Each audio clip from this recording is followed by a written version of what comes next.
records. All right, Okay. all right. All right, Scott. Well, thank you so much for joining us. I want to introduce myself to everyone. I am Dr. Loretta Flowers from Restore, Rebuild, Reconnect. I just wanted to come on and just introduce myself to everyone as we go through and learn about de-escalation strategies and techniques. And so, Scott, I'm going to go ahead and give it over to you, and I will be in the background letting people in from the waiting room. Thank you for welcoming me. And thanks everybody for being on here. My name is Scott Walls. I'm a licensed independent mental health practitioner, a licensed professional counselor, a nationally certified mental health counselor. I'm based out of Lincoln, obviously Nebraska. I am from Lincoln, been here all my life. We'll see what happens with the next chapters, but I practice out of a small office here, and as well as I contract with some schools in southeast Nebraska. I spent 15 years working for Lincoln Public Schools, specifically in special education, and another year, actually a little bit more than that, on a federal grant that was designed to allow us to provide mental health services for refugees and immigrants that had survived torture and trauma. And then later on, I worked on another federal grant through SAMHSA that put me in about 9 different schools throughout southeast Nebraska, providing mental health services inside of the school. So uh, those grants, of course, ended as a lot of things do, and so along the way, I ended up developing some presentations. And my specialty area is working with adolescents, but I've done a lot of work in domestic violence and in de-escalation and different trainings. And my subspecialty has always been behavioral consultation for kids, adolescents, etc., specifically in educational settings, so inside of schools. So I've spent, I don't know how many hundreds of hours and hundreds of cases working with behavior inside of classrooms or inside of facilities, inside of uh, school buildings, working with administrators and school psychologists and counselors on some different levels of behavior, ranging from very serious to mildly annoying. So those presentations, I used to go around the country and present for an organization many of you have probably heard of called PESI, and those were day-long presentations. I would go throughout the United States and present those conferences. And one of the nice things about longer conferences is you can really go into detail and delve into the smallest pieces that really need to happen in order to work successfully with cases. So that's a little bit about me.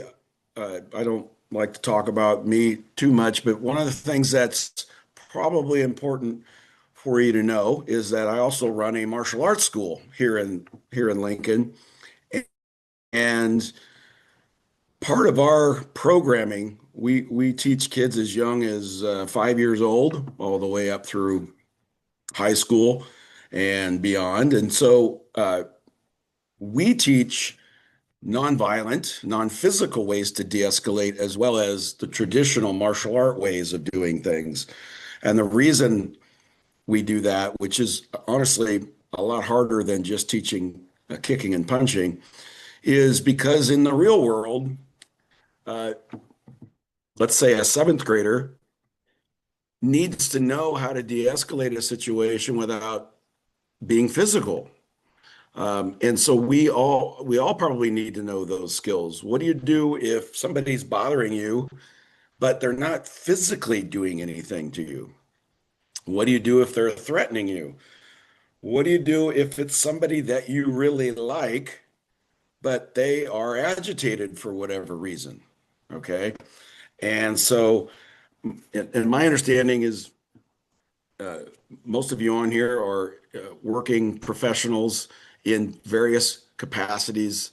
And so, if you haven't yet, you probably will in the future, depending on where you're at in your career. You will have a client or a patient that becomes escalated in front of you, that goes into a crisis in front of you. I've certainly had it happen many times.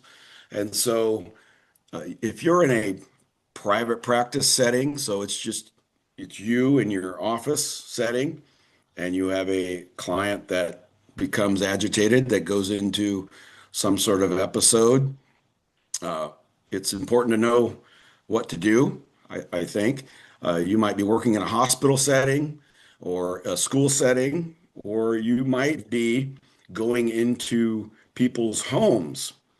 And I've done a lot of that work in the past, and I think that's probably one of the hardest places to try to de-escalate somebody is when you're in their home or their apartment or their business, and you're outside of your element, and you don't even know sometimes where the exits are. So my idea here is to try to give you some concise information and and hands-on information of what can we do to deal with those situations. So that's why I call this de-escalation strategies and techniques.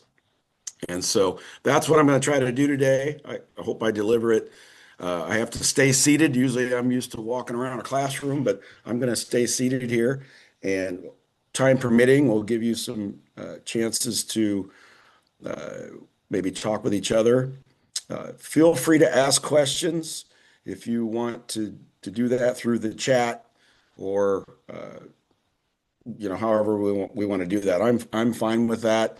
I will try to get through these slides in a systematic fashion, uh, and we'll just go from there. So uh, I want to go to this first one. So all right, and I say client, but it could be for you, patient or student or whatever your capacity is. We'll just say client is the person you're interacting with. And so why do clients get escalated? Well, it can be a variety of reasons. And so when we look at anger, it's a necessary emotion, and it's often considered a secondary emotion, meaning anger by itself is okay. It's okay to be angry. Um, but where does your anger come from? Well, if you're sad, you can be angry. I know when I get confused, I get pretty upset. I don't like being confused. I like knowing what I'm doing, and I like knowing the answers. Um, the other day, I was working on some new technology, and I was very confused. I really did not like what was happening, and my inability to figure out what to do. And all I wanted to do is take my laptop and throw it out in the street. So, because I was very angry because I was confused. Anxiety. We all get anxiety to different degrees. We all get stressed, and our stress response for some of us can make us very angry. Some of us, we tend to fall apart, or we retreat into our cocoon. Some of us run away, fight, flight, freeze, submit. We go through those stages. If you've ever been in physical pain, emotional pain, that can make you very angry. And so uh, a lot of my patients, especially in the past when I was working in a different capacity, had chronic pain. And chronic pain really does a different level of takes a different level of psychological toll on you. So if somebody's in pain all the time, it becomes very quick to anger and go into a crisis. So uh, those of you that work with trauma, we know that some people with trauma can be very quick to anger, And then we have, I didn't put this on here, but people that use substances, uh, I would say, especially alcohol, for a lot of people, they can get very angry. Uh,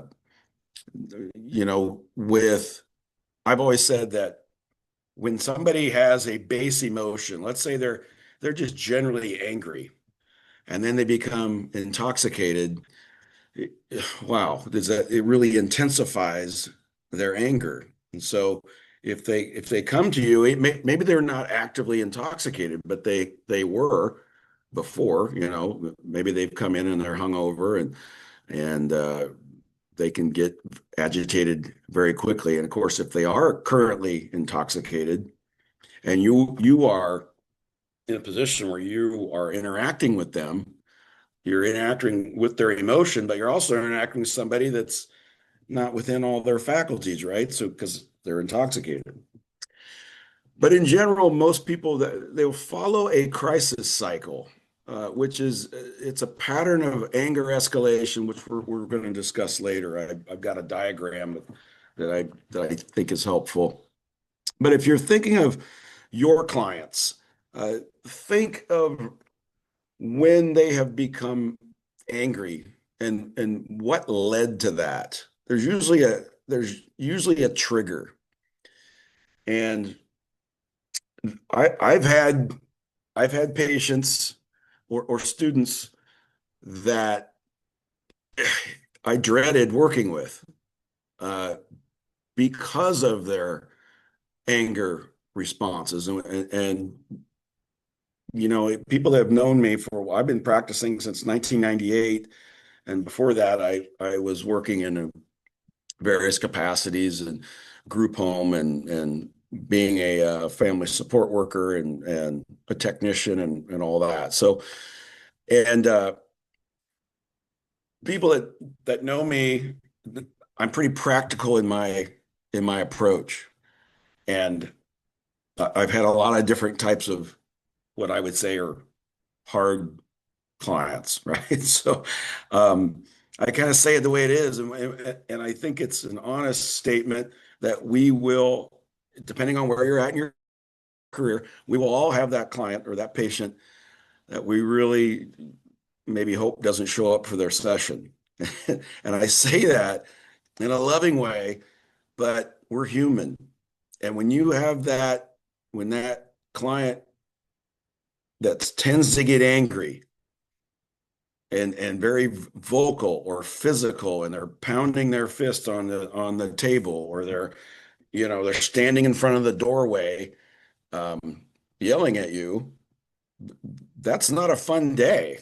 I mean, that can ruin things for you. Um, so I give you a quick story. I used to be in a group practice. There was about 15 of us, and I was the one that saw the teens in that practice. The lady that owned the practice was the one who primarily did adults, and a lot of her a lot of her patients had borderline personality disorder issues. And if you know anything about that, that can tend to lend itself towards crisis sometimes. And a lot of times I would be seeing the teens of these adults. And so we would kind of pelt back and forth with our crisis situations. And I had a teenager. She came in, she sat down on my little couch that I had in there, and she pulls out two knives and says, if I don't get what I want today, I'm using these. And that's how our session starts. And this is 10 o'clock in the morning, and I'm like, you gotta be kidding me. So um, I won't go through the whole session because there was so much to that uh, there's just so many details to that. A long story short, ended up getting the knives from her, and we had a really good discussion, and we ended up taking care of things.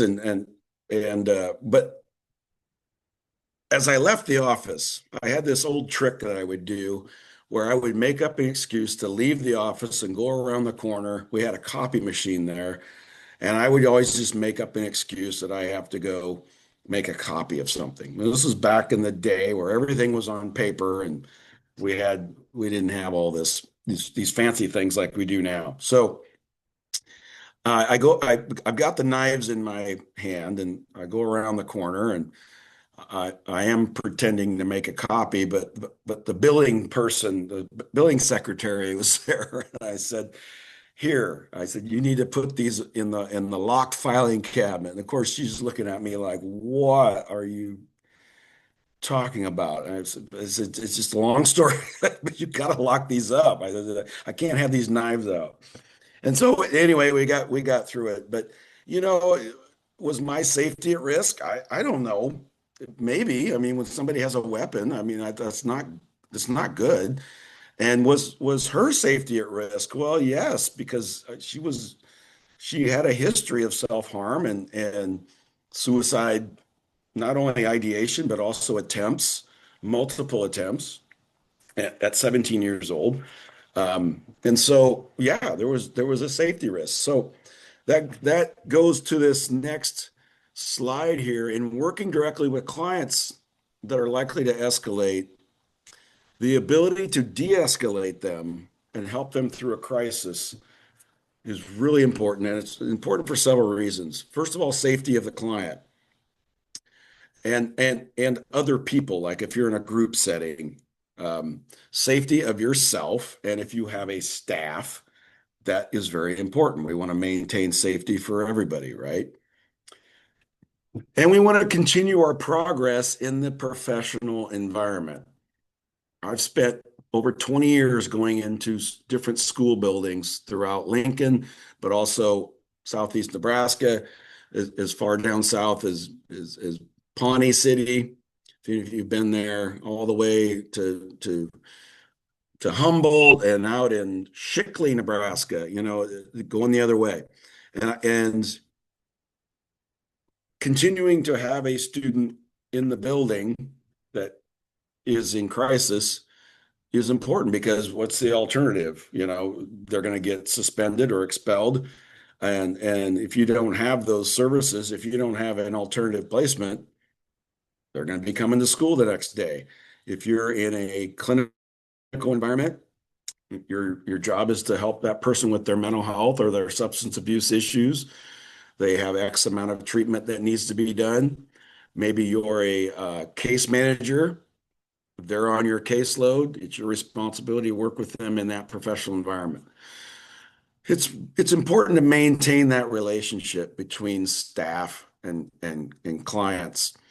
But overall, we want to maintain integrity. We want to maintain dignity and respect. And those are the really the hallmark points of this overall approach. If any of you have taken MANT training, MANDT, that is great training. I would highly recommend it, especially if you're involved in a lot of crisis situations, or heaven forbid, if you have to actually restrain people. I think that MANT training is probably the best.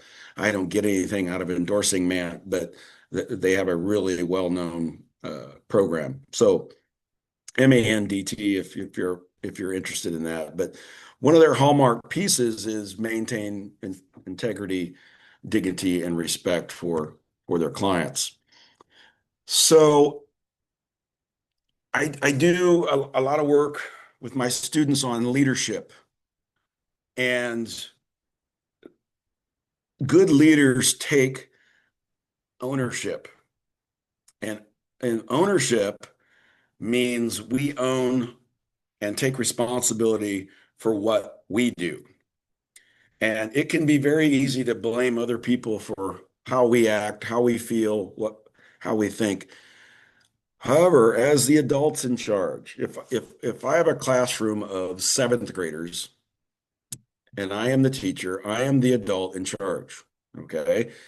If I am a clinician and I'm working with parents and I have a 17-year-old there, the parents are the parents. They are the adults in charge, and I certainly want them to be in charge. But I am the clinician. I am in charge of what happens in that room. Okay. If you're a group therapist, you have a group. As the therapist, you are in charge of what happens in that group. If the group's getting out of control or if the group's getting off off base, if somebody's doing something inappropriate in the group, it's the group therapist's job to bring that in. Okay. If you're the boss of the facility, you are the person in charge, you're the CEO, you're the president. What happens there is your responsibility. So when we look at behaviors, it's really important to look at our behavior that can actually escalate a crisis. So if we look at this list, raising our voice or yelling, okay, uh, that doesn't tend to de-escalate people. It tends to escalate them quite a bit. Making assumptions, preaching to people, um, backing the client into a corner. Well, who would ever do that? I don't necessarily mean that physically. I mean that also emotionally, where you're not giving them any options, where they feel like they're trapped. Saying, I'm the boss, I'm in charge, you're not. Um, how many of us like to hear when somebody else says to us, I'm the boss, you're not in charge? Okay. I'm calling the shots, you're not. I don't know if many of us like to hear that. We might know that that's the case, but when somebody says it, it kind of puts us in our spot. And if we're already agitated, and now you're saying, I don't have any say here, I don't feel better about that. In fact, I feel worse. Pleading or bribing with somebody, that can be very insulting to people. Having the last word, okay, we we all know that in an argument, sometimes it goes too far, and we're not happy until we have the last word, okay? And it's amazing with I don't do Snapchat and all these things, and I can't stand texting. I really I'm not good at it, and I don't like it. But um, I just give me the phone, right? I got to hear somebody's voice. But even I work with so many teenagers when they get upset, when they say something on Snap or chat and they don't get a response. It's like I was talking to a teenager yesterday, and she was very upset that she had messaged somebody, but they didn't message her back. And I'm like, I asked her, I said, well, when does that stop? So if she messages you back, uh, is that good enough, or does it keep going like forever? And she kind of started laughing. She goes, "Well, there's a way it's supposed to end, but it's not supposed to end like this. You gotta get back to somebody." And so she was trying to show me this on the thing, and of course I'm old, and I didn't get it, and I purposely didn't get it because I wanted her to talk about how she was feeling. And so the more she talked about it and was trying to explain to me, she kind of like, oh, well, this isn't really that big a deal. We can get through this. So having the last word, bringing up unrelated events. I don't know if any of you have ever seen I call it the rules for fair fighting. We use this in couples counseling sometimes and marriage counseling. But the rules for fair fighting are, it's okay to argue. It really is. But we don't need to bring up stuff that's unrelated to what we're dealing with. And bringing up the past just tends to escalate people. Using tense body language. Okay. Well, look at my fist. That's tense. body language, using sarcasm. Sarcasm is just really kind of a has a hidden tone of anger to it. Nagging, saying things over and over again, and saying things over and over again using different words. Okay. Unwanted physical force. Well, none of us like to be pushed or shoved or anything like that. I think when we're in those positions where we could use physical force, and this is a big one in school or hospital settings, just because we can doesn't mean we should. So I've always said, let's say you're working with children, you have a 6-year-old. Can you physically move them to where they need to be? Sure. What happens when they're 16? Can you do that? Well, probably not at least by yourself. So unwanted physical force tends to put people in a fight sort of mode. And unless you have a lot more physical force, you're probably not going to de-escalate that person. And even if you do, you're not actually de-escalating them, you're just controlling them. Okay. So what is your point with using that physical force? Most of the time it's to restrain somebody or to control them, which is a different line of work. So say you're in law enforcement, that's a different line of work than if you're a mental health therapist or a mental health technician, working on a hospital unit.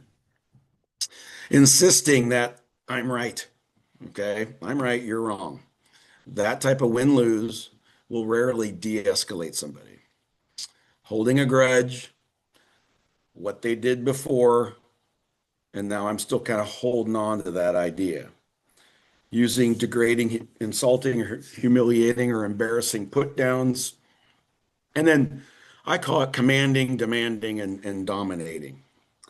So uh, now, so I'll lay a groundwork for proactive strategies when considering de-escalation. Um, so once the groundwork is set, de-escalation strategies are easy to use and be more effective. So it's 11 steps, but they're not static. This is a very dynamic process, so they're all kind of blended together. Okay, so I'm going back on this slide here. This adult behaviors that can escalate a crisis.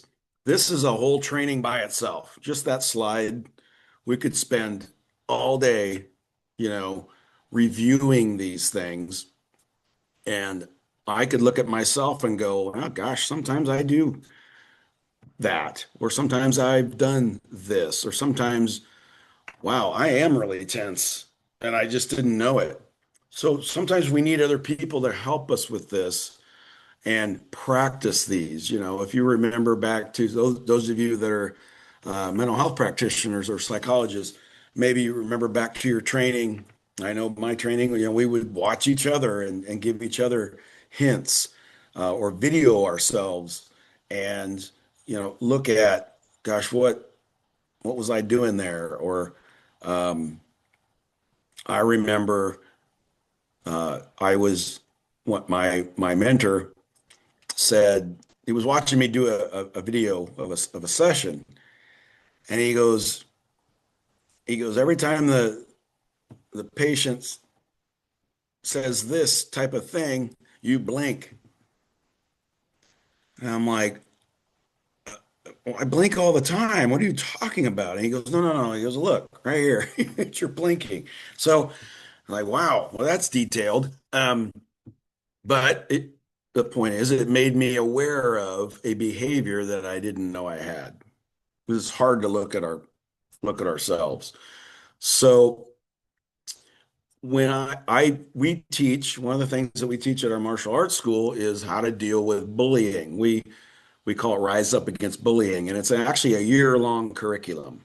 It's not just a one and done thing. So it's really comprehensive. But one of the things that we have to look at, especially with young people, because they're in a school setting, most of them are in a school setting, and they're around hundreds or maybe thousands of other kids. And there's a lot of behaviors that go on. And so not all bullying is the same. Not all behavior is the same. And we have to also look at our own behaviors of how might that be contributing to somebody else bothering us. Okay. So these are the steps. And I'm going to show you this I made this quite a while ago. And the reason I made it was, we'll say back in the day, when I was with Lincoln Public Schools, my job was to train people on behavioral principles. And what I found was people could come to a workshop and it all made sense. And they go back to their classroom and they forget it. Because when somebody's in a crisis, we also tend to escalate ourselves, right? I mean, so we all do that, right? That's just our natural reaction. Somebody else has escalated. It's hard to stay calm, right? But a lot of people are very visual. And so what I did was I made this crisis cycle. We blew it up into bigger posters. We laminated them and we posted them up on the wall by, say, the calm down area or, something around that. Um, I'm looking here. Yeah, okay. So, and I color coded it based on the colors that I kind of came up with. There's no rhyme or reason to this. I always thought blue is a calming color for me, so that's why I called that baseline. Okay. The next stage is trigger. Well, that's kind of like cautionary, and then escalation, crisis, and de-escalation, stabilization, and then post-crisis. So if you notice, de-escalation is later in the crisis cycle. So my little thing froze up here. So, whoop, all right, I gotta go backwards. There. So you'll notice the actual term de-escalation does not fit into till number 10. Okay, right over here. Why is that? Well, you can't de-escalate somebody um, unless they're escalated. So that's where de-escalation comes from. So when somebody says, well, we're using cooling off techniques come after a crisis, not before, right? So if you're boiling the water, right, that's a crisis. The heating of the water is the escalation. The boiling is the crisis. The water cooling down is the de-escalation or the cooling off. All right. What is a crisis? It can be any issue that causes the client to erupt into unsafe behaviors or severely disruptive behaviors. And not all behavior is unsafe. Okay. Sometimes it's just generally disruptive, but the person isn't they're not trying to hurt themselves, they're not trying to hurt anybody else. It's just maybe they're loud, they're disruptive. And there's different levels of disruptive behaviors. Okay, so there's the crisis cycle. So what I want to do next is then explain kind of each of these stages. I want to check and see, get into the chat, make sure there's no questions. Um, if there are any questions, just throw it in the chat if you want. I know since this is being recorded, a lot of people don't like to be, on the screen, which is perfectly fine. Um, if you do have questions, feel free to stop me here.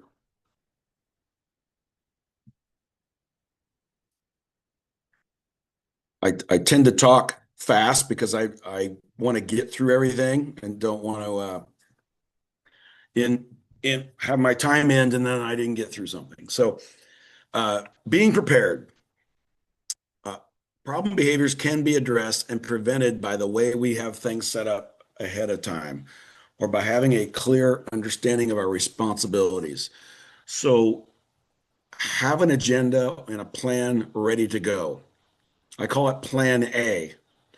If you're, I work with teachers routinely. Teachers that have a plan for what they're going to do, they know the schedule, they know the time frame, have a much better day or a much better week, a much better school year than teachers that don't. Set expectations, what is allowed and what is not allowed. Okay. Um, and establish routines and follow routines and know about any special circumstances with your clients that might impact their day. Okay. So you're working with a parent and their child has just been suspended from school. That is a stressful event for that parent. That is a special circumstance that impacts their day, right? Let's say they've been to their doctor and they're having testing for a potentially serious medical issue. If you've ever been through that, you know how stressful that is. That's going to impact their day, right? We have countless number of stressors that can impact our lives. And what happens when the worst case scenario happens, right? You know, so plan A is this is what I expect to happen. Plan B, this is what I'm going to do if, okay? I think it's really important to have a plan A, plan B. Be prepared as much as possible and have a plan B. Sometimes you need a plan C and a plan D. Okay. So a plan A, I'll give you a simple example. If things go bad, there's my exit. Plan B, what if that exit's blocked? What am I going to do? Okay. Now this is the martial artist part of me thinking. So, somebody's threatening me. Plan A is I plan on doing this, but what if I can't do that? Right? Of course I want to get away, but what if I can't get away? Right? If I'm in a classroom and I'm teaching something, but something happens, what can I do next? If I'm in session and my plan or our plan was to run through ABC treatment protocol, whatever that might be, or that's what's dictated to you by your workplace, and something comes up in that session, you need a plan B, right?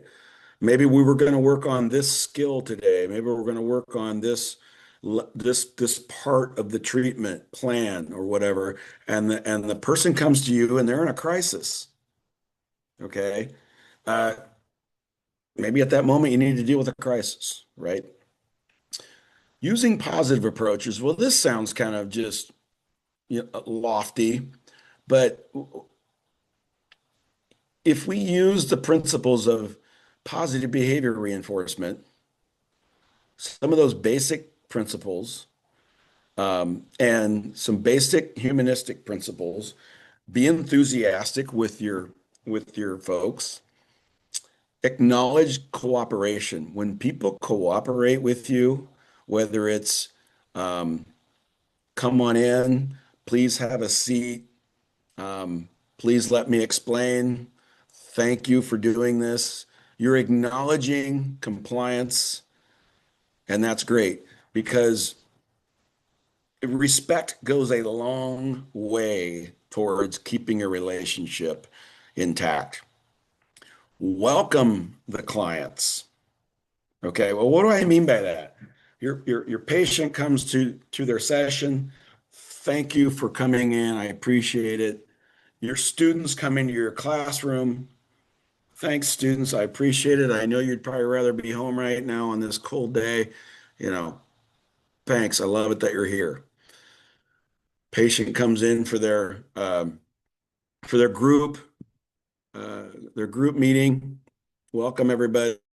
Have a seat. Thanks for being here. I know you have a lot of things to do. I appreciate it. Um, People like to be appreciated. They like to be acknowledged.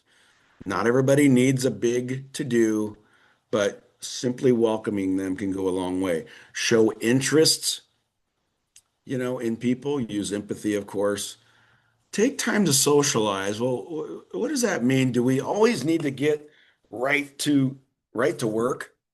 Do you know, we get so bogged down with time, and if you're in private practice, you've got the CPT codes and you've got the 45-minute sessions and the 60-minute sessions and all the things. Um, and it's all about, getting to that next appointment, getting to that next thing. And I get it. But can you take time and socialize a little bit? Because we all have certain things in common. If you live in Nebraska, you have the weather in common, right? You've got traffic. You've got the holidays are approaching, whether you like them or not, right? We've got things in common that we can always just say something about. When we take time to socialize a little bit, what the other person recognizes is that we're human. And when we take away the expertness feel from us, we feel our guard is down a little bit. We tend to relax a little bit. Pair with clients. Well, what is pairing? And that's a whole other thing too. But if I've got a child in front of me and they've got a ball and they're messing with the ball and I'm just rolling the ball back and forth with them, I'm pairing with that child. Okay. Uh, that's what pairing is. If somebody's wearing a Nebraska Cornhuskers football shirt or jersey, I don't know a lot about football. I know enough to be, dangerous, but I can talk with them about football, right? If they just went to a Husker game or something like that, I can talk to them about that. I can ask them about that. If they're wearing all green, I can assume maybe that their favorite color is green and ask them about, what shade of green do they like, right? So you can pair with somebody about anything. When you connect with them, again, you're making it a human interaction, all right? Next stage is anticipating problem behavior. We can predict sometimes what clients are likely to do based on our previous experiences. Okay. So if you're like me, we tend to sit in the same chair that we sat in last week, right? So it's interesting. In my office, I have a couch, all right? And I can tell you by name where that person will sit on that couch each week, all right? And you've probably had those same things. When I go to certain places, I tend to sit in the same spot. Okay. When looks like somebody's talking here. I'm trying to figure that out. Let's see. Okay. When I go to family dinner, I have a chair. I sit in the same spot, right? So when somebody's in my chair, does that throw me into a crisis? No, but things are a little bit different because you can kind of predict what I'm going to do based on my past behavior. But what about when something's going to be different? Okay. What about when all of a sudden life changes, right? There's a transition. We need to if we can prepare for that ahead of time, okay, we can prime that person and have them ready for the situation before it ever happens. Okay.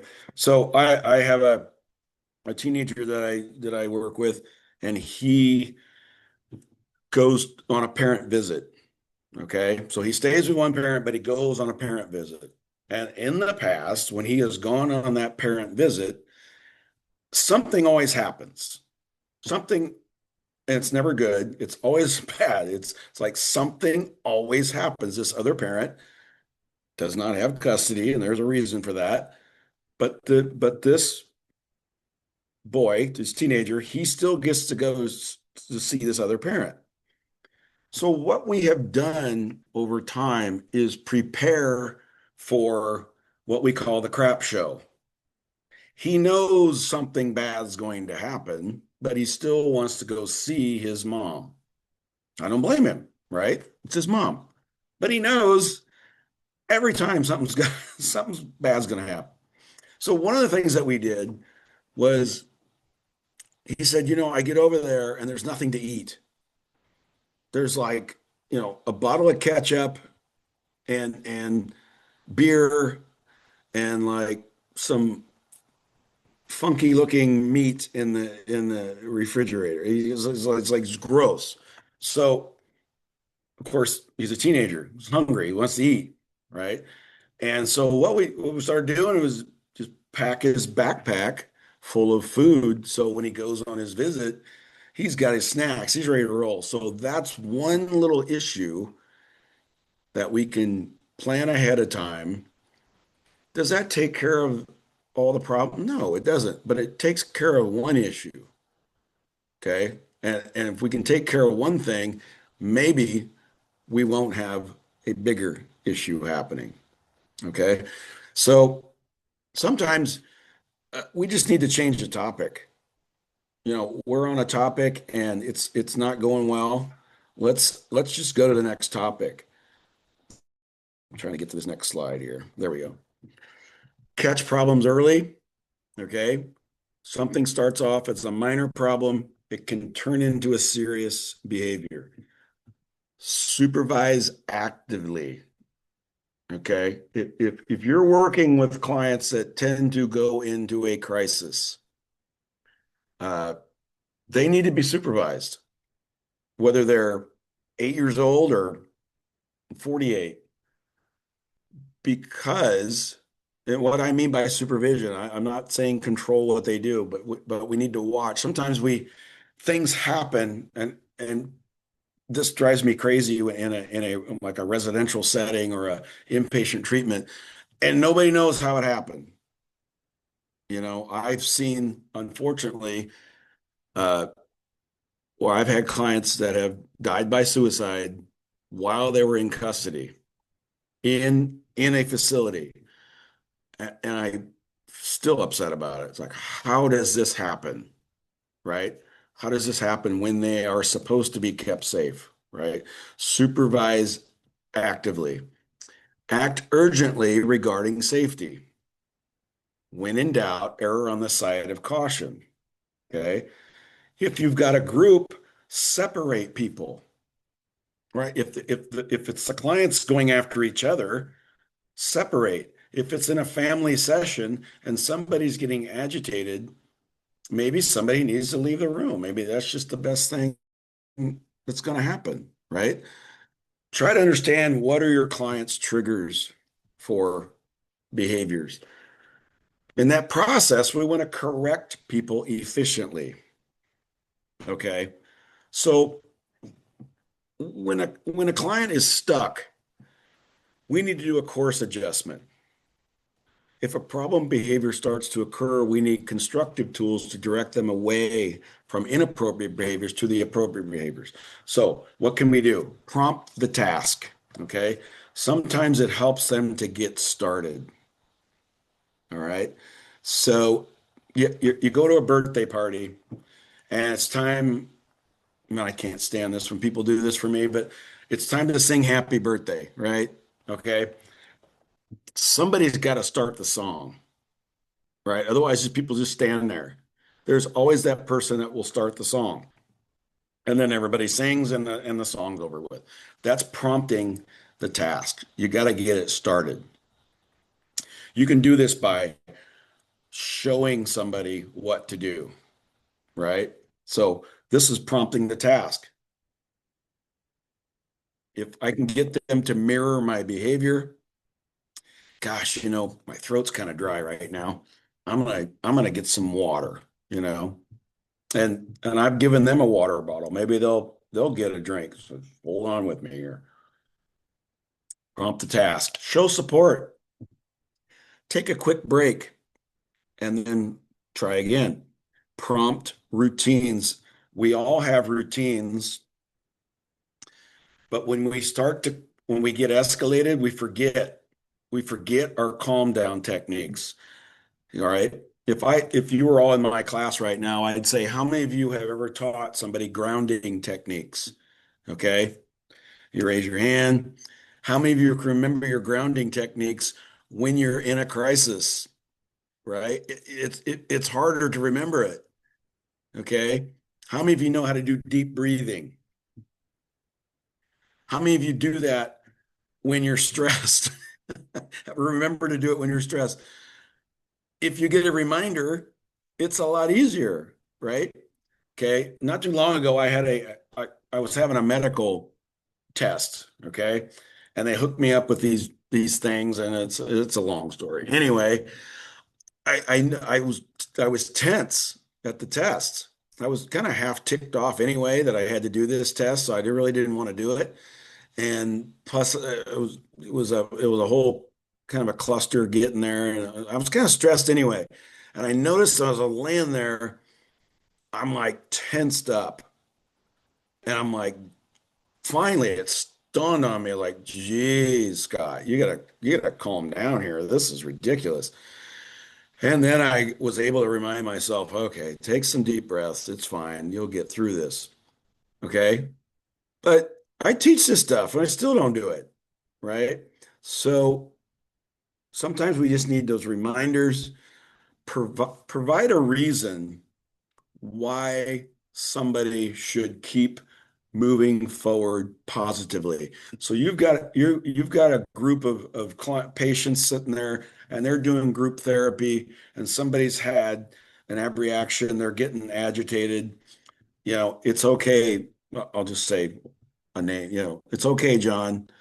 It's all right. Just go grab a cup of coffee and you don't have to say anything. Just please just sit here and be with us. Maybe that's enough that takes the pressure off and that he can go on to the next thing.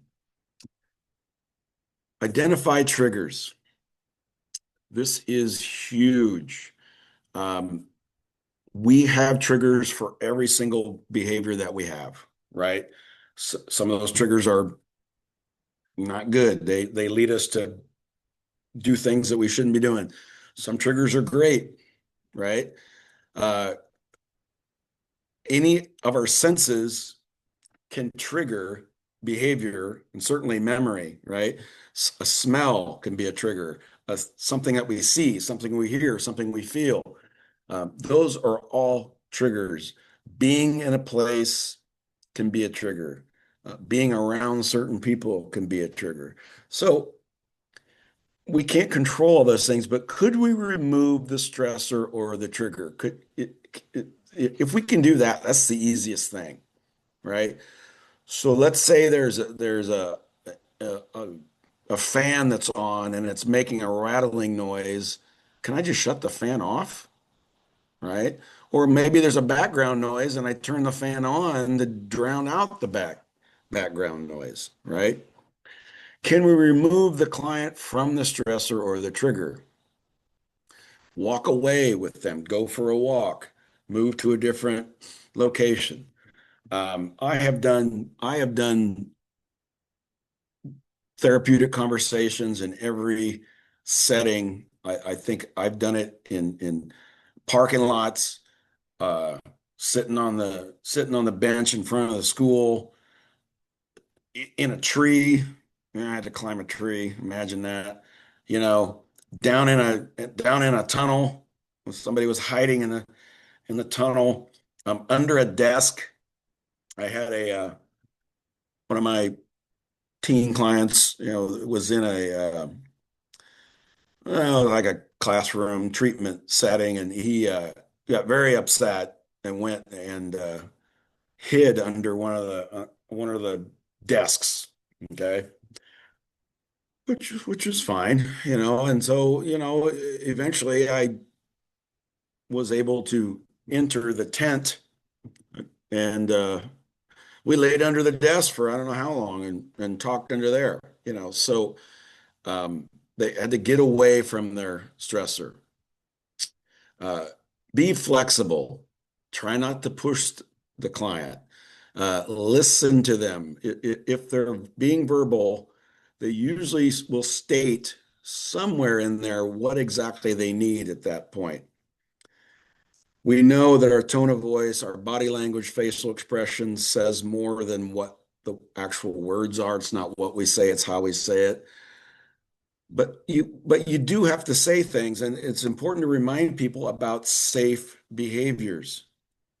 Because again, in a crisis, we tend to forget the rules. We tend to forget basic safety measures. All right. You've all been, if you have a driver's license, you've all been in traffic where people are driving unsafe. You've seen it. Maybe you've driven unsafe. You're going too fast. You're following too close, right? And why do we do that when we know it's not safe? Because we're in a crisis state. We're in a hurry. I got to get to work. I got to go. I got to get to my appointment on time. I'm late. These people are driving bad, you know, and we find ourselves like, why am I going fast? I mean, I'm at risk. Or if you've got your child in the back seat, right? Slow down. It's not that important, right? But under stress, we really start throwing safety out the window. And so that's why it's important to get those reminders. Okay, effective. Let me check here to chat, make sure there's nothing there. All right. Effective non-escalating strategies offer options. Okay. Something that is reinforcing or soothing to the client. Um, Maybe that's something that they need to hold, a comfort item, uh, a nice bottle of water, right? I mean, it could be anything. My answer to, I'm around kids every day. Some of them young, some of them older, all sorts of behaviors, all sorts of, different things. My go-tos with kids, for little kids, I will slap a Band-Aid on a kid so fast they won't know what hit them. It doesn't matter if they're hurt or not. If they're upset, I just go get a Band-Aid. Oh, looks like you're hurt. I'm gonna put a Band-Aid on it. And they put a Band-Aid, I got the Band-Aid on, they forget, right? Ice pack, a drink of water, right? Go to the restroom. It's an option, but it's also a way to divert and save face so that you're not embarrassed. Okay. Um, it's a double whammy when we're in a crisis in a social setting. So not only are we upset, are we sad, panicking, mad, whatever it is, but now we're in a social setting, and so we're also embarrassed or humiliated. Okay. So we want to try to offer an option that is also respectful. Be non-confrontational, avoid public reprimands. Raise your hand, wherever you're at. How many of you like to be reprimanded in public? Right? I have yet to meet a person that loves to get a correction or a reprimand in public. It is embarrassing, it's humiliating. Um, it's I don't see where there's ever a time where that it makes somebody feel good. Can it change their behavior? Well, sure. Yeah, if you're really sensitive, and you get reprimanded in public, you may indeed change your behavior. Does that keep your relationship with that person intact? Probably not, right? So you can do it, and this would be more if you're working with people in group settings, right? One-on-one, you're not in public, so can you reprimand somebody privately? Well, I think if you're going to do that, there's a way to do that. So if you're the boss and you have an employee and they need a reprimand, that should be done in private. But hopefully it's done in a respectful way so that they understand that what they did was a violation. Okay. So, but in public, are you going to do that in front of the other employees? No, I hope not. Diversions or distractions, talk about a different topic, look at a book, show them something, tell the client a story, show them a picture. Um, let's say they're interested in cars, they love cars, they're a car person. Hey, I took a picture of this car the other day. Can you tell me what kind of car that is? Maybe it's enough to get them to come out of what they're upset about. Listen to them, but set limits. Okay. Cue the client to do something instead, right? So it's not okay to just do whatever you want because for some people that might be harmful, right? So there's got to be a line that's going to be, that we don't cross for sure. Okay. Now we got to respond to the crisis. Sometimes no matter what we do, people go into a crisis. We can't control everything. Even in the best of scenarios, you will have clients that go into a crisis for whatever reason. We couldn't stop it. This is where we need to not talk unless absolutely necessary. If we can remove the audience or other clients, physical touch is only for protection, okay? Because physical touch can be seen as a threat, okay? And you can get retaliation. So I used to talk a lot with school security and uh, school people that would come in as a student would be escalated and they'd be trying to move the student. Like, there's no reason to move the student right now. Get your hands off of them. And of course, they would be upset because I'm saying get your hands off of them. But they're escalated, right? They're also escalated. The students escalated, but the staff is escalated. You can see it, and they're like grabbing on because they want to move this student out of the hallway so they don't have a public scene. Well, yeah, that's great, but now you got a physical altercation. It went from a verbal situation to a physical situation. Stay calm. Well, that's easier said than done, but verbally, this is why we should stop talking because verbally if we don't talk, our verbal behavior now has changed. Our nonverbal behavior, okay?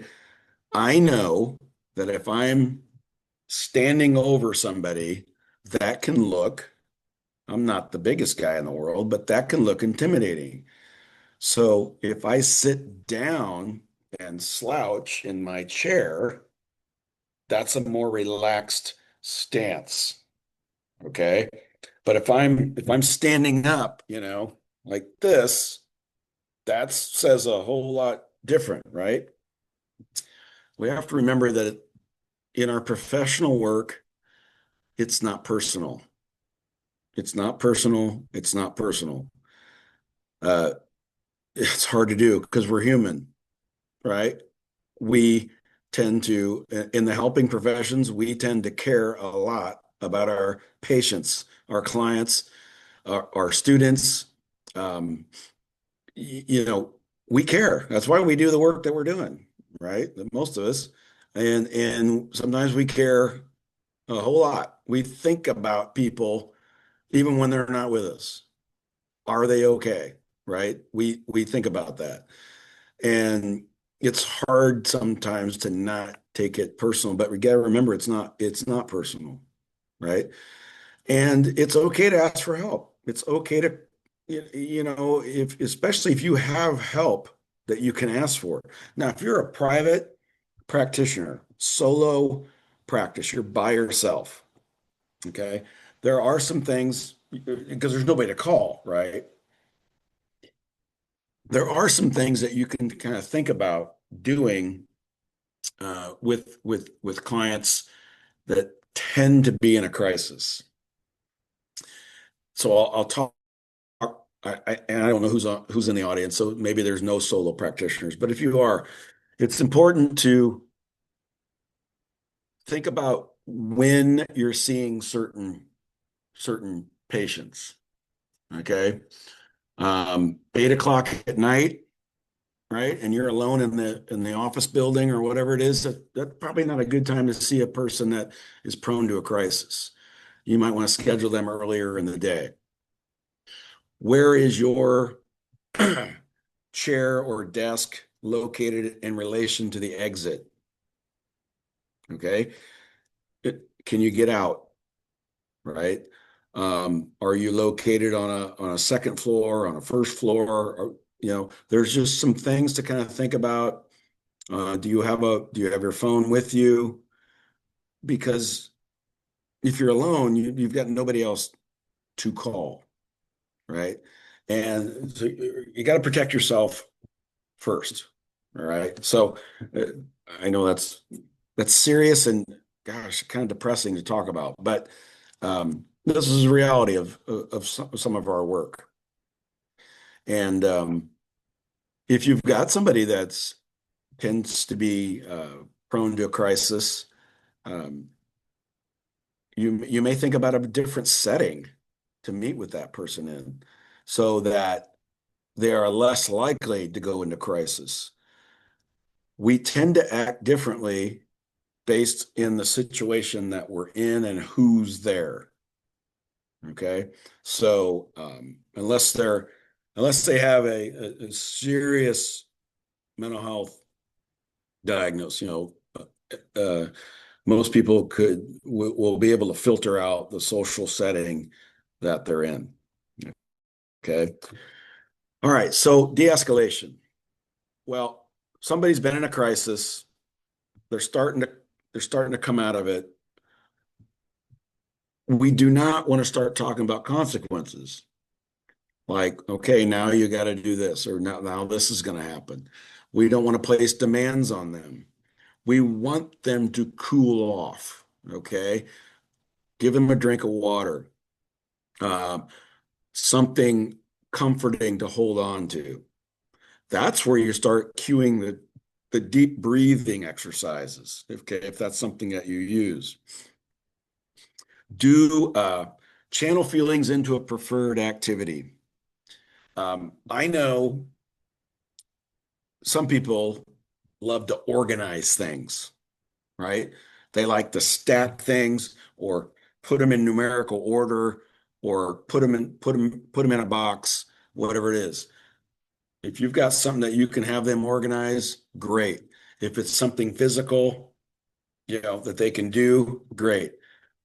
Maybe they need to just look at a book, page through the book or a magazine, bounce a ball, squeeze a stress ball, exercise. Exercise is a great way to de-escalate. And exercise doesn't have to be a gym workout. It can be jumping around. Think about what kids like to do. They like to roll around. They like to climb on things. They like to, jump around. Adults, it could just be go for a walk. One of the best things to do, is just go for a walk around the block. Okay. Um, give time and space. Stabilization and moving forward. So we're getting to a point where now they've been in a crisis, they've de-escalated. We want to maintain this. Okay. Reassure the client that they're safe, if there was a problem, can you find out what it was? So maybe we could get into problem solving mode, right? And we're not going to lecture them or anything like that, but like, oh, okay, well, I didn't know that that was going on, right? Try to get them to return back to their plan, to their routine, to the schedule. Maybe they got to go back to work. Maybe they've got to go back to class. Maybe they've got to go back home, whatever it is. Life continues to happen beyond the time that we're with them. Um, Acknowledge cooperative and appropriate behaviors. I know this is hard for you to do, but you're doing it anyway. Great job. Okay. And remind people that, you know, this was a temporary problem. Okay. And so sometimes things are not good. Sometimes things are not bad, right? So it's okay. This is a temporary thing. Now, this chart was the part two chart that I made that goes along with the crisis cycle. Okay, so the colors are the same just to make it easier. But you remember the parts of the crisis cycle: baseline, trigger, escalation, crisis, de-escalation, stabilization, post-crisis. All right. So the first part is, okay, what is it? But then the bottom parts are, what do you do under each one? Okay. So I'll just go to make this easy, I'll just go to the trigger stage. Well, when somebody's triggered, we know they're revving up, right? Well, what are some things that we can do when somebody's triggered? Remove the stress or trigger, remove the student from the stress or trigger, be responsive to the triggers, stay calm, and watch your responses. Now, this seems very simple. Why? You know, yeah, I know all those. But do you know all those when it's actually happening? That's why I this is a lot for behavior teachers, right? They have a classroom full of students with behavioral issues. Post this up right by the desk or the quiet room or whatever wherever it was. And we blew it up, big poster paper, laminated it, right? Because you forget. You forget what to do. And if you can just see it real quick in front of you, okay, I'm in a crisis. What do I do? All right, stop talking. Okay, great. It's just a cue. It's a reminder. Okay. Um, Most of us have taken CPR training at some point in our lives, right? And it's a pretty easy system to learn, right? If you're somebody that works in an emergency room or you're a paramedic, you're used to doing CPR, that's your job. But most of us, we don't do CPR a lot. If you had to do CPR, it'd be hard to remember it. I mean, you're in a stress state, right? This person's dying in front of you and you got to do CPR. So if you have to call 911, they'll talk you through CPR. If you use an AED machine, the AED machine will tell you what to do, even though the steps are very simple, because our crisis brain operates in a survival mode, right? We go all emotional. We're gonna argue, fight, freeze. We're, some of us want to run away. Some of us want to hide. Some of us, we retreat. We do all these, we do all these stress responses. And those of you that work with trauma, you probably understand the trauma responses better, you know, than those of you that don't, if you've been through trauma trainings and all those type of things. But no matter what your knowledge is, okay, I don't know how many trauma trainings I've been through, but my stress reaction is my stress reaction.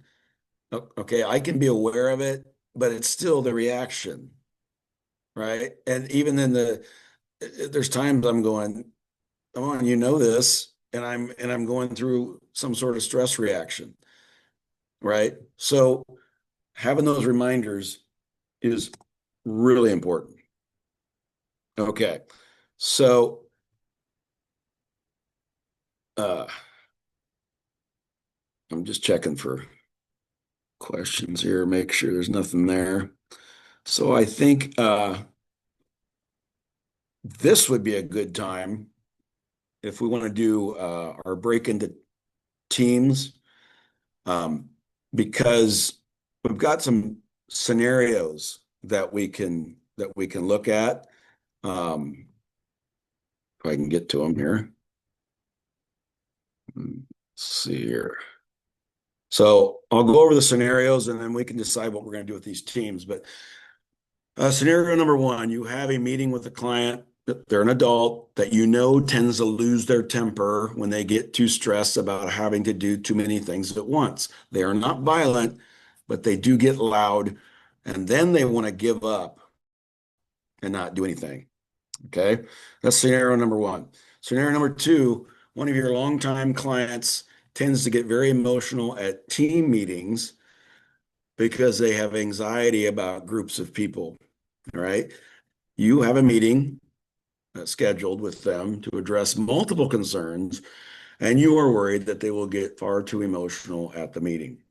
Okay. And by the way, these are all true cases that I've had. So that's why they're on here. Okay. Your client has mental health issues. When they become agitated, they have at times become suicidal. Your client calls you and they are very upset about multiple issues. And scenario number four is if you can plug in your own issue. Those of you that, if you're working together, maybe you have a client that is prone to um, crisis. So, um, how do you want to do the break into groups? I don't know if I want to break into groups so much. I think I just want to go through each scenario because that first scenario really hit me, the one where the client tends to get loud. And I just want to discuss that with you, how we can be more culturally aware of the difference in what that looks like with when they're getting loud. Because I have clients that do get loud. And then went to give up and they're not doing anything, they're just expressing their emotions. However, I'm Mhm. okay with that because I know there's a difference between violent, aggressive in words, and when someone is just escalating their voice because they're frustrated. And I've seen in my own practice where I've seen people who do not understand when someone is getting loud that they're not being disrespectful or rude. They're just frustrated. And oftentimes, not Mhm. oftentimes, but at least a few times I've seen where people have their probation was revoked or the client dismissed them because they didn't understand that when I get loud does not mean that I'm really being violent, and it's not, it's just a it's just a cultural feature that I have that oftentimes Mhm. is misunderstood. And so I want to discuss definitely this one because I lose my temper and my voice escalate pretty loudly. And so how can we help as a clinical supervisor, even as a therapist, to help other therapists recognize like we need to look through this through a cultural lens as well, so that we can Yes. make sure that we're not in our feelings, like you said, or getting upset because they're upset, as you mentioned earlier, and allowing ourselves to get triggered by their raised voice. Yes. Yes. And I guess I would add to that piece when I was doing we had the grant, and it was a pretty long grant. It was 4 years, and the grant allowed us to treat refugees and immigrants that had survived torture or some sort of trauma, but it was almost always torture at the hands of their government. And so 100% of our patients had interpreters, okay? Because English was we needed and trained interpreters that had been trained in how to do interpretation during therapy sessions. And I remember several patients would be talking in their first language, and I would think they were angry by the sounds and the volume of what they were saying, right? And I was like, and first of all, it sounded very fast to me because not my language, right? I mean, I don't know what they're saying, and I would look at them. I'm like, oh my gosh, they're angry, and I would get familiar with certain words, and so then, but I would get the interpreter's interpretation, and I'm like, oh, well, that's interesting. And I would ask the interpreter, can you ask them if they're angry, or is it happiness or excitement, or what is the feeling behind that?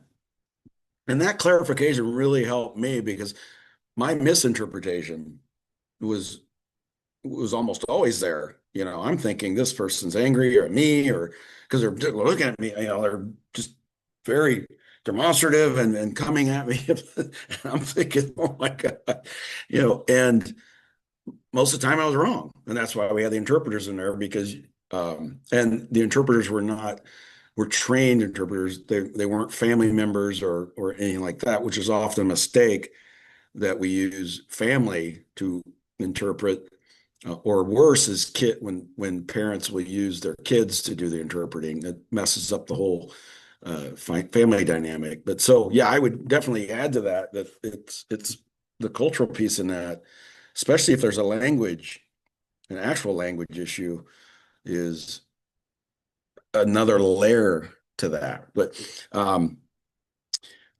if anybody else wants to comment on that, I mean, go ahead. I can't really see what if anybody has, because I can certainly speak to it, but I want to make sure anybody else gets a comment in. Um, so I like to do reframes with people, you Mm-hmm. know, and so somebody is talking loudly and they say something, uh, whatever the topic is, okay? Mm-hmm. And I might say, you know, you sound really passionate about this. Um, because people have called me stubborn, right? And I say, you mean tenacious? Because stubborn has a connotation, but tenacious has a connotation.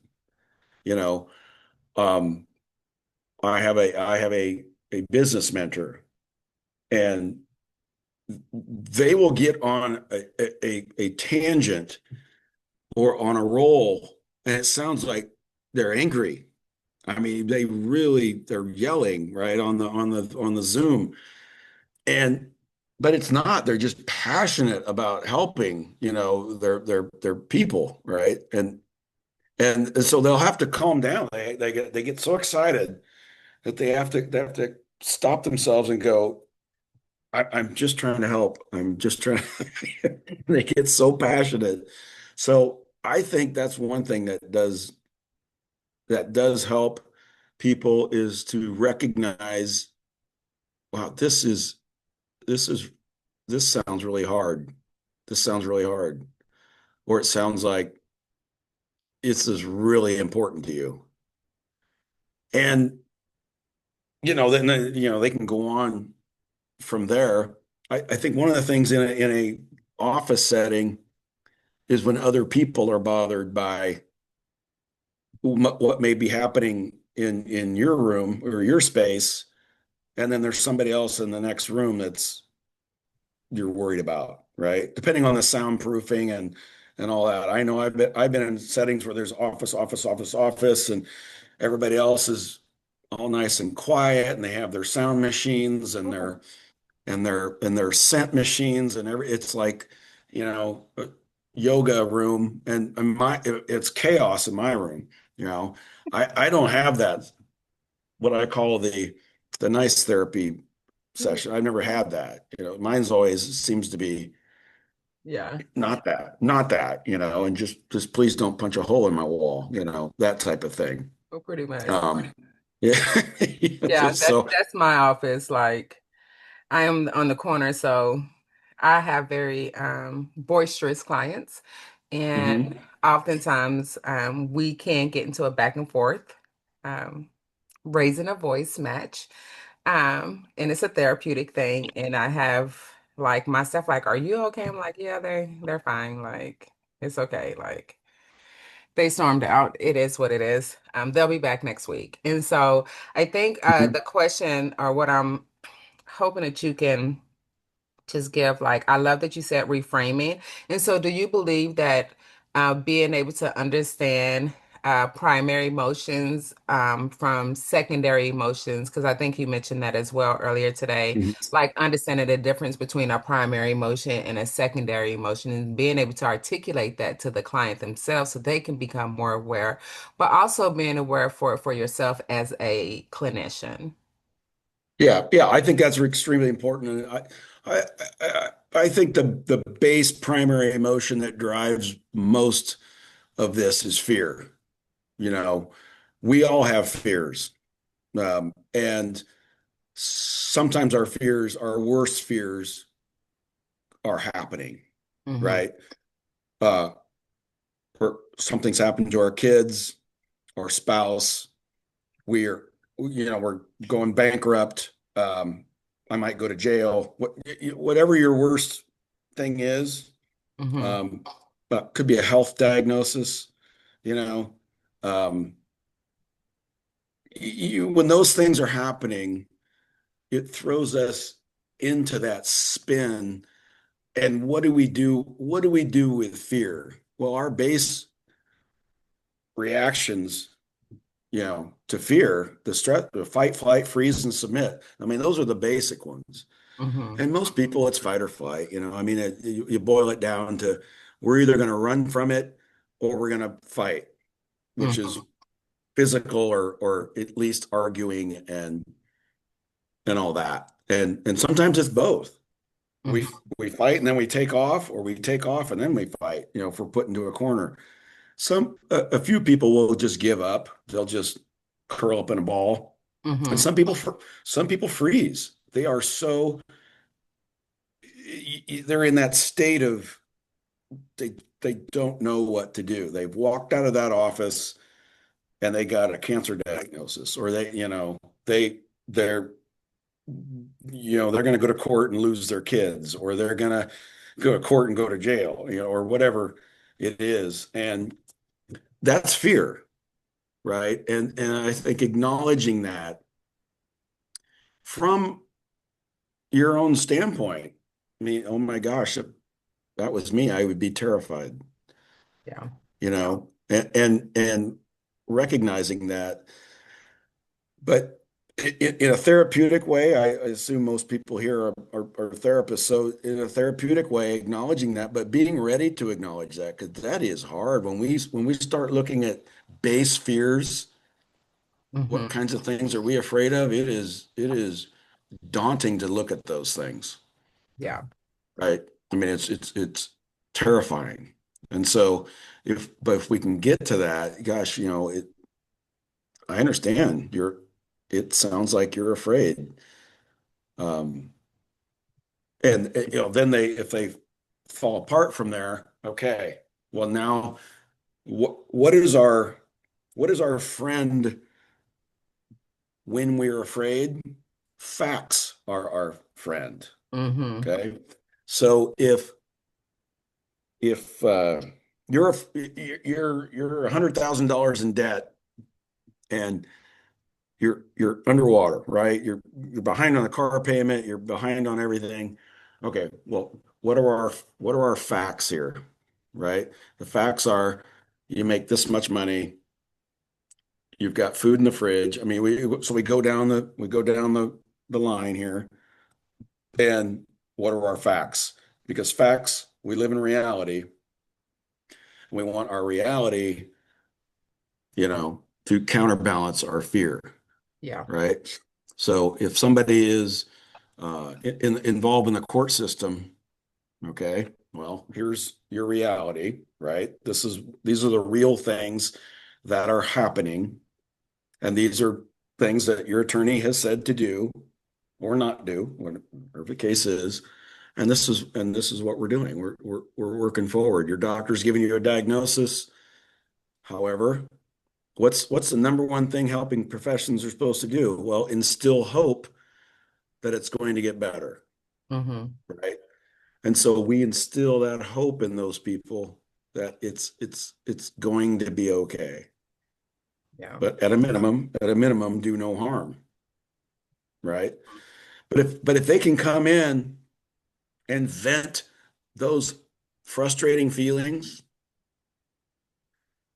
that could be enough to get them out of that anger state back into problem solving. I Mm-hmm. recently I recently did this. It was not a serious situation, but I was really frustrated. I called my physician about an issue I was having. They referred me to somebody else, which is fine. I go to that somebody else, hated that whole experience. It was very confusing, and they didn't really listen to me, what I was trying to say. I got back to my regular physician and I said, okay, I need 5 minutes to tell you about all the things I'm pissed off about. And she starts laughing. She's all right, let me hear it. And I told her, da, da, da, da, da. She pulls the screen over, she pulls up this diagram. She goes, this is what that meant, this is what that meant, this is what that meant. I instantly felt better Mm-hmm. because I had facts Yeah. and I had somebody that actually listened to me. Mm. And my blood pressure went down. Yeah. Even though the facts were the same, it's just I understood it. Yeah. And somebody actually friggin' listened to me. And so that's been one of my biggest things is telling myself, Scott, shut up and listen. Okay. Listen. Because I'm a problem solver. I want to solve problems. That's Mm-hmm. that's I'm good at that. And when I'm in consultant mode, I can figure out what to do. I can go to a classroom, I can go to a school, I can tell you what the problems are, I can tell you what the fixes are and do it. But sometimes people just need me to shut up and listen, or that frustrated teacher, or that patient, or that 16-year-old teen that comes in and he's mad at everybody and everything. And I just need to listen, Yeah. you know. And so that is hard for me to do because I want to, Solve. God, if you just do this, you'll be it'll be fine, you know. Yeah. But how I guess I would ask when if other people in your setting are saying, "Gosh, your sessions are kind of loud." I mean, is that what do you do with that? Because Well, I've had that. what I do now is I have my sessions before any, especially my clients that I know, they need that space, like you said. They need that good 5, 10 minutes to get it off their chest. So what I do is I come in an hour or two early and I see them at that time. And so that seems to have helped a lot. I'm like, okay, go ahead and get off your chest, like just do what you need to do so we can go ahead and get this work done. And so I just met someone at 7:30 this morning. I'm like, okay, you got 10 minutes. Go. And Yeah. so I just let them get it all off their chest, and it seems to work because no one is really in the office till 9, 10 o'clock. So I make sure that I schedule them before the office gets busy.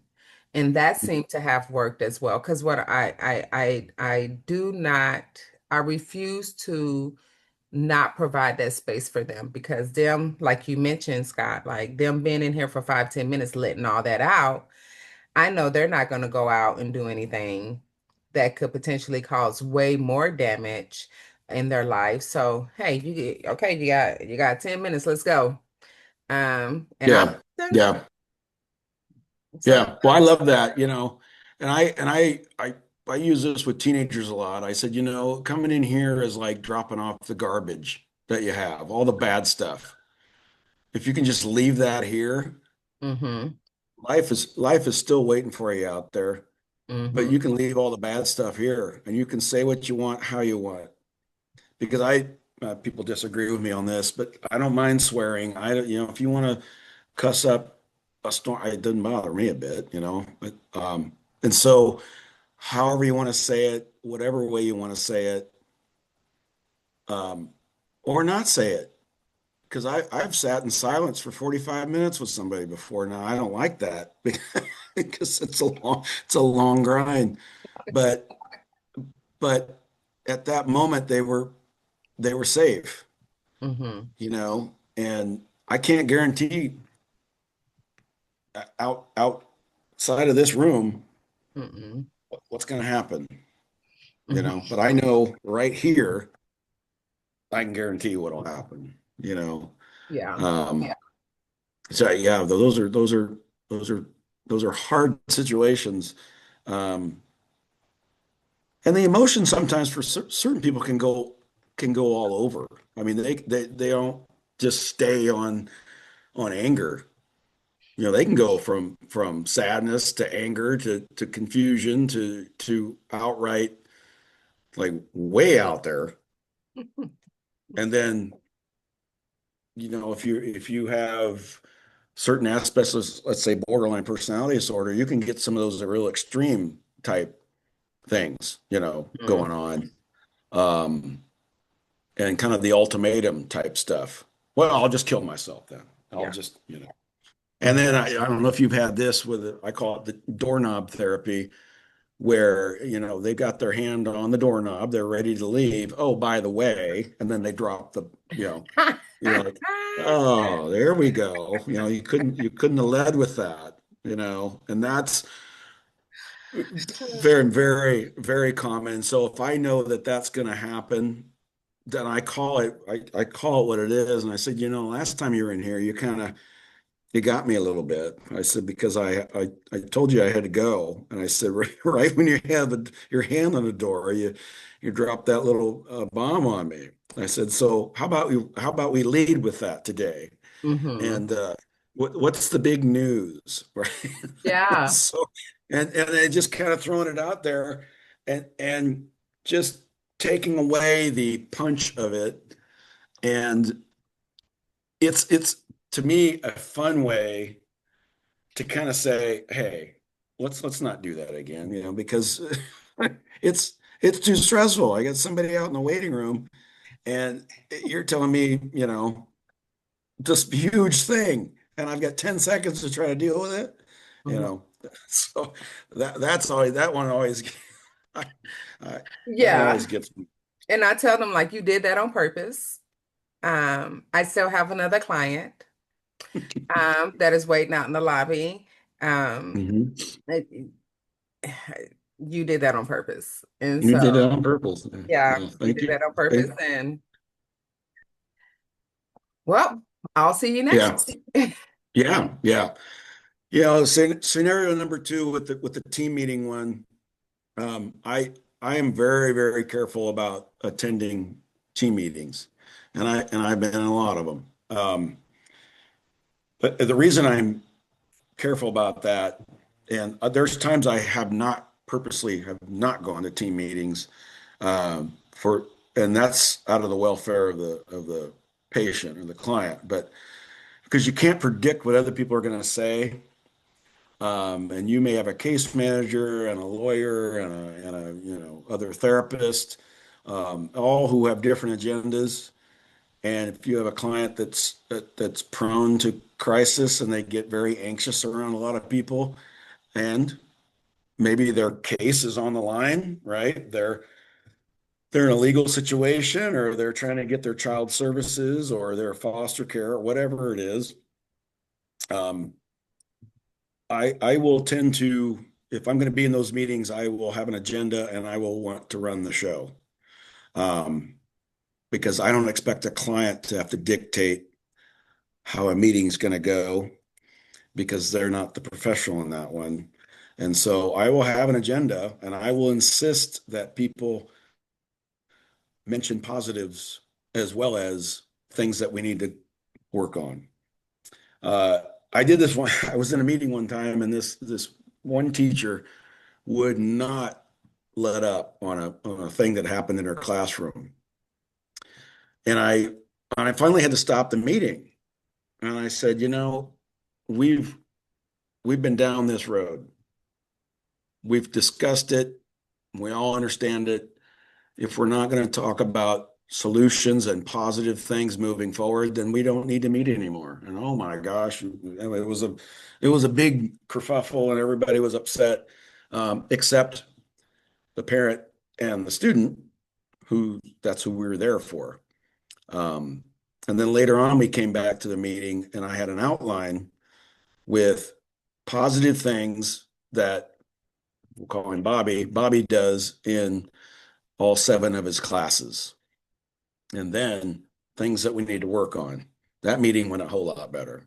So, I not that that's always the way to do it, but I think a lot of our clients are going to be involved in if they're involved in the system, Health and Human Services or the judicial system or in a treatment court setting, they're going to be involved in meetings and coaching them about how to deal with people in these different settings, I think is important for mental health professionals to think about. And the other thing about a lot of mental health professionals are not comfortable in these groups. So, but you're the one that knows the patient the best. If you're doing therapy with them, you know their stuff. Um, so I think that this is an often overlooked scenario. Did you have anything to say about this one or? No, because I'm with you. I do group meetings because I tend to always feel like, and I don't want to say this, son, but I tend to sometimes feel like I am the biggest advocate for the client and I have to fight against the lawyer, the case manager, this person, that person, this person, and that person. And it's just too exhausting for me. And so Mhm.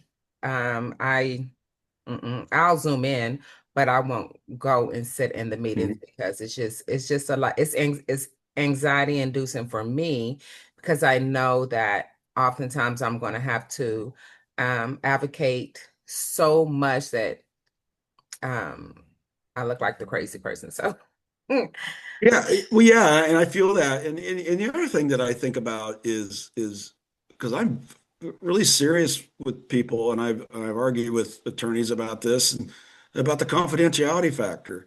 If I'm sitting in a group meeting, I have to be very cognizant about how do I say anything without yeah. letting out somehow.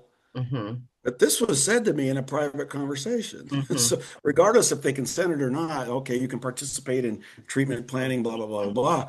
But the only reason I know this is because they said it to me in a private session. Hmm. And so I had a kid that was in the foster care system, and he had more people around him than you could ever imagine. And he had all these people, and they would have all these meetings, and I didn't go to any of them. And I remember I told the case manager, I said, if there's something you need to know, like a recommendation, I will give that to you. But I Hmm. said, I'm not going to go to these treatment and have the foster parents, the biological parents, the foster care supervisor, the case manager, and the other therapist for the other part of the family all in there because everything this kid says to me is private and Yeah. confidential, Hmm. with the exceptions allowed by law. Hmm. And I'm not divulging that. And that kid who's now an adult, um, I still see him sporadically. He said, one of the best things that you ever did for me was nothing you actually did in session, but it's the fact of what you didn't do. He goes, you didn't play the game because Hmm. this kid grew up in the system. He goes, you didn't play the game and you didn't let people dictate what you were going to do, and you let me actually do therapy. He had 5 therapists before he ever got to me, and every one of them betrayed the confidence Hmm. uh, eventually. And Hmm. then took that expert mode of this is what I think ought to happen to Bobby, well, that's great, but you just ruined the therapeutic Relax. progress. Mm-hmm. Okay. And so what is your role?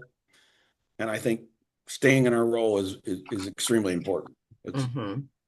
so, Yeah, and that. I don't get on a soapbox about that, but um, and then the last one, this is my one of my supervisors said, Scott, there's two types of therapists, and this is rang true for me, and it's a sad fact, but one type of therapist has had patients that have died by suicide, and the other therapist is the ones that will have a patient that's suicidal. And so when you have somebody that has been suicidal and then they call you or they contact you and they're upset about multiple issues, but they never mention suicide, but you just know that that's something. I think this is where the fear part kicks in because in the back of our mind, or I should say my mind, I'm always thinking, is this is this the one? Is this the thing? And so as much as our clients become afraid, I do too, because I've had patients that have died by suicide and it is devastating. And so this to me is the most important one. Your client has some sort of mental health issues, they call you, and so but would you have anything to say about this before I say my piece? And then I guess we can Well, check. one, I try not to answer the phone after hours. But if I do, and I have a client that I know, in which I will probably answer the phone because I know the client that is agitated and over multiple issues, and they call me, the first thing that I do is, oh, so where you at? And, I play it real, where you at? Like, what's going on? Tell me, explain it to me. Like, where you at? Once I get their location, I am paging my admin that we have like a 911 type of thing. I need you to go ahead and do a call for them, just to make sure that they're safe and they're okay. And then I'll go through and I'll listen to them, and make sure that they are okay until I get a knock, until I hear that knock on the door. And so I think that's how I handle that. I try to de-escalate them, but sometimes what I found with a couple of my clients, I make it worse.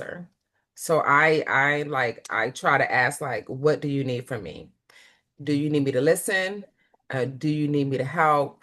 Like, tell me what you need at this moment.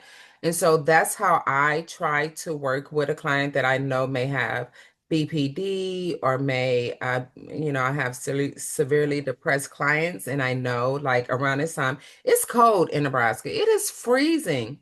Thank we got the sun out today, so I'm grateful for that. But it's like the snow, the ice, the cold. And so I know it escalates or um add on to the depression. So I I take that into account as well. But the main thing that I do is try to get their location and send someone over there to make sure that they're okay. Um, that's how I do it. And I listen.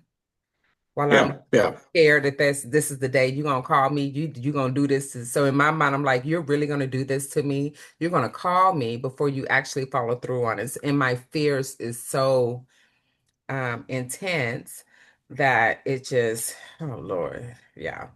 So I'm the one, yeah, it will yeah, happen. It has not happened yet, but it will happen. And I know it will yeah, happen.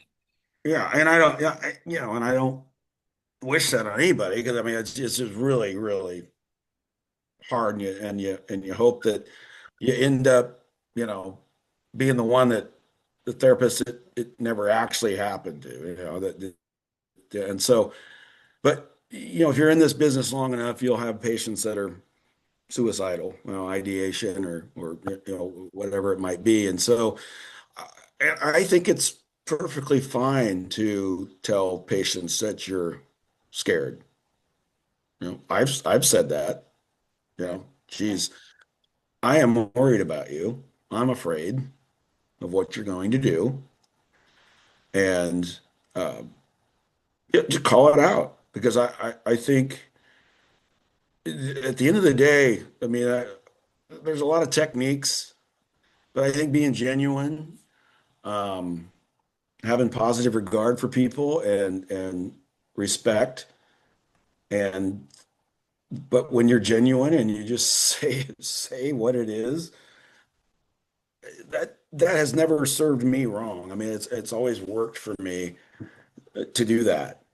And the fact that they are calling or contact, whatever it is, I think calling is better. I mean, emails or text messages is the worst, right? I mean, that's the worst because they just send the message like, what on earth?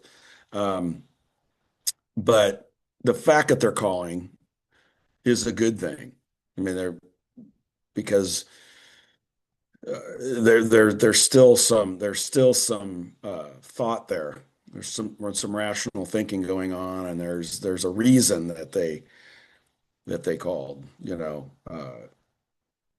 and so I kind of hop on that bit of hope there, and that has also served me well. So, um, well, that's a big, kind of extreme situation.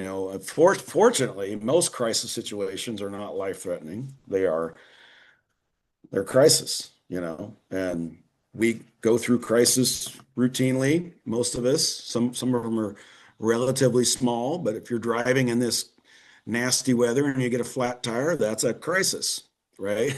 And so how do we go about solving it? Do we fall to pieces and, kick the windows, bash the windows out of our car, or call for help and get the tire changed and go on about our business, right? So um, the crisis situation nobody will escape from that, so at all.